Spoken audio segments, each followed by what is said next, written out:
మా తెలంగాణ సైడ్ అయితే చింతపులుసు అంటాము, కొంతమంది పిండి పులుసు అంటారు. చాలా ఫేమస్, చాలా మట్టుకు చేసుకొని తింటారండి. మేమైతే తప్పకుండా ఈ చింతకాయల సీజను, ఈ బెండకాయల బెండకాయల సీజన్ వచ్చిందనుకో పక్కా ఒక్కసారైనా వీక్లీ వన్స్ అనే పక్కా చేసుకుంటాము. అంత బాగుంటుంది, చాలా బాగుంటుందండి. బెండకాయలతో పులుసు పెడితే మాత్రం ఎప్పుడైనా ట్రై చేయకపోతే ఈసారి ట్రై చేయండి, చాలా బాగుంటుంది. చాలా సింపుల్ ప్రాసెసే. ఇక్కడ ఫస్ట్ అయితే చింతకాయలు అయితే తీసుకొని కొద్దిగా వాటర్ అయితే వేసుకొని ఉడకబెట్టుకొని అయితే పక్కనైతే పెట్టుకోవాలి.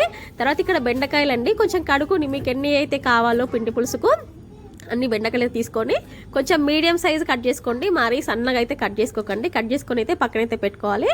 తర్వాత ఇక్కడ పచ్చిమిర్చి, ఉల్లిగడ్డ, టమాటా కూడా కట్ చేసి అయితే పక్కనైతే పెట్టుకోవాలండి. తర్వాత ఒక బొగాన పెట్టుకొని దాంట్లో సరిపడినంత ఆయిల్ వేసి కొద్దిగా జీలకర్ర ఆవాలు వేసిన తర్వాత మనం ఇక్కడ కట్ చేసి పెట్టుకున్న పచ్చిమిర్చి, తర్వాత ఉల్లిగడ్డ, తర్వాత టమాటా వేసి కొద్దిగా ఫ్రై చేయాలి.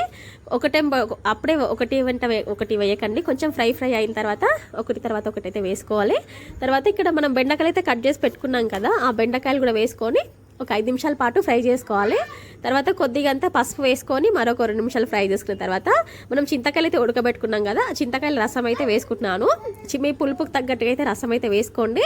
నాకు ఇక్కడ సరిపడినంత పులుపుకు తగ్గినట్ట చింతకాయల రసం అయితే వేసుకొని కొద్దిగా అయితే సాల్ట్, మీకు సరిపడినంత సాల్ట్ అయితే వేసుకొని కొద్దిగా కొత్తిమీర, కొద్దిగా కరివేపాకు వేసుకొని బాగా మరగనివ్వాలి.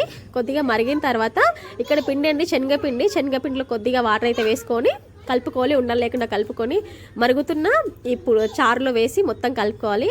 మరీ గట్టిగా అయితే కాదు, కొంచెం నార్మల్గా అయితే పిండి అయితే కలుపుకొని వేసుకొని ఇక్కడ చూడండి క్వాంటిటీ కనిపిస్తుంది మీకు క్లియర్గా అయితే. మరీ గట్టిగా అయితే లేదు పులుసు అనేది, పిండి పులుసు. నాకు ఇక్కడ సాల్ట్ సరిపోలేదు, అందుకే మరి కొంచెం సాల్ట్ అయితే వేసుకొని ధనియాల పౌడర్ మాత్రం తప్పకుండా వేసుకోవాలండి. టేస్ట్ మాత్రం చాలా బాగుంటుంది, పక్కా ట్రై చేయండి.